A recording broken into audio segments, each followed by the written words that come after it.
بسم اللہ الرحمن الرحیم۔ پاکستان سے اور دنیا سے جو خبریں مل رہی ہیں، پہلی خبر تو یہ مل رہی ہے کہ کل جو انڈیپینڈنس ڈے منایا گیا ہے اس میں علامہ اقبال اور قائد اعظم کو جس طرح پاکستان کے سرکاری میڈیا نے جو ایڈورٹائزمنٹ جاری کرتے ہیں 14 اگست کو، اس میں سے مانیس کر دیا گیا۔ کراچی، لاہور، راولپنڈی میں جو بورڈنگ ہولڈنگ ہوتی ہیں، بڑے بڑے بورڈ ہوتے ہیں، ان میں سے بھی قائد اعظم کو اور علامہ اقبال کو غائب کر دیا گیا تھا۔ اس کا ریئیکشن کے طور پر پی ٹی آئی نے کل پورے پاکستان اور پورے ورلڈ میں سوشل میڈیا پہ قائد اعظم ڈے منانے کا فیصلہ کیا ہے، اور یہ وہ ناکامی ہے عاصم منیر کی، اسٹیبلشمنٹ کی اور موجودہ حکومت کی، جو ہر منٹ کے بعد جو ہے غلطیوں پہ غلطی کر رہے ہیں اور عوام کو خود دعوت دیتے ہیں کہ ہمارے خلاف ہمیں جوتے ماریں، ہماری شکلوں پہ جوتے ماریں۔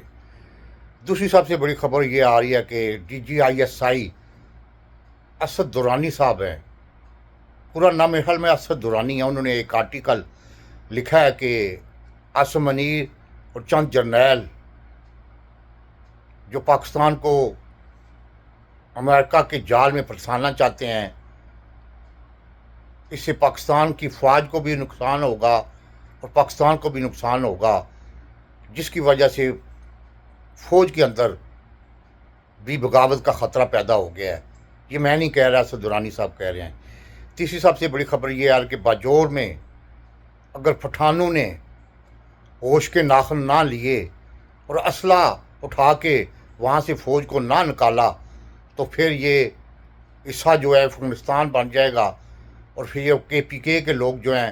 وہ مہاجر بن کے افغانستان جائیں گے، کیونکہ پنجاب تو وہ آ نہیں سکتے، کیونکہ رانا ثناء اللہ نے باقاعدہ طور پر جب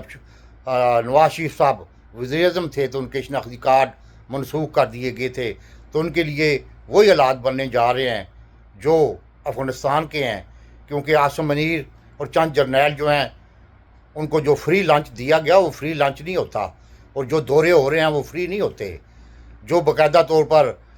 مسکراہٹیں چینج ہو رہی ہیں وہ ایسے نہیں ہوتی۔ عاصم منیر اور چند جرنیل بہت بڑے جال میں پھنسانے جا رہے ہیں۔ اس کا اظہار آپ کو اسد درانی صاحب کے آرٹیکل میں نظر آ جائے گا۔ تیسری سب سے بڑی خبر یہ آ رہی ہے کہ جو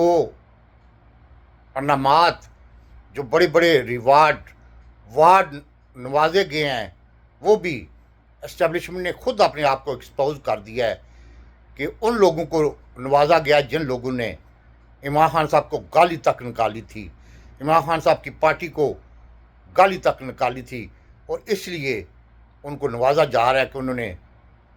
اسٹیبلشمنٹ کی بی ٹیم بن کے کام کیا ہے، اس لیے ان کو نوازا گیا۔ چوتھی سب سے بڑی خبر یہ آ رہی ہے کہ اس وقت ملک میں عمران خان صاحب کے ایک قدم نے اس حکومت کو بھی، اسٹیبلشمنٹ کو، اور پوری دنیا میں یہ بتا دیا ہے کہ کوئی بھی حکومت، کوئی بھی اسٹیبلشمنٹ پاکستان میں اگر کوئی معاہدہ کرنا چاہے گی تو عمران خان صاحب اور اس کی پی ٹی آئی کے بغیر ناممکن ہو جائے گا۔ اب یہ کوئی ڈکی چھپی بات نہیں، آپ چاہے ان کو 15 سال سزا سنائیں، 10 سال سزا سنائیں، ان کو ان کے چادر و چار دیواری کی خلاف ورزی کرے، جو بھی کر لیں، یہ جو کل کے 13 اور 14 کو جو کچھ ہو گیا ہے نا، اب یہ انٹرنیشنل قوتیں باقاعدہ ایک سیکنڈ کا نوٹ کرتی ہیں کہ پاکستان میں کس کا رجحان ہے۔ تو عمران خان صاحب جیل میں بند ہے، اسے اس کی بہنوں کی ملاقات، اس کے وکیلوں کی ملاقات، اس کے بیٹوں کی ٹیلی فون کے ملاقات بند کرنے کے باوجود بھی، اس کا ٹی وی پہ نام، اس کی تصویر، اس کی تقریر، اس کے کارنامے بند کرنے کے باوجود بھی جو کچھ کل 13 اور 14 کو کر دیا ہے، یہی ان کے لیے موت ثابت ہوگی۔ اور یہ جو جال عاصم منیر بڑا خوش ہے کہ میں ایک بہت بڑے ڈونلڈ ٹرمپ سے لنچ پہ ملاقات کر کے وہ پھولے نہیں سما رہا، لیکن اس کو نہیں پتا کہ اس کا کتنی بڑی قیمت ادا کرنی پڑے گی۔ ایک طرف وہ جال ہے جو کہ انڈیا کو باقاعدہ طور پر یہ ظاہر کر رہا ہے کہ انڈیا کے بہت زیادہ خلاف ہے، انڈیا کے امریکہ خلاف ہو ہی نہیں سکتا،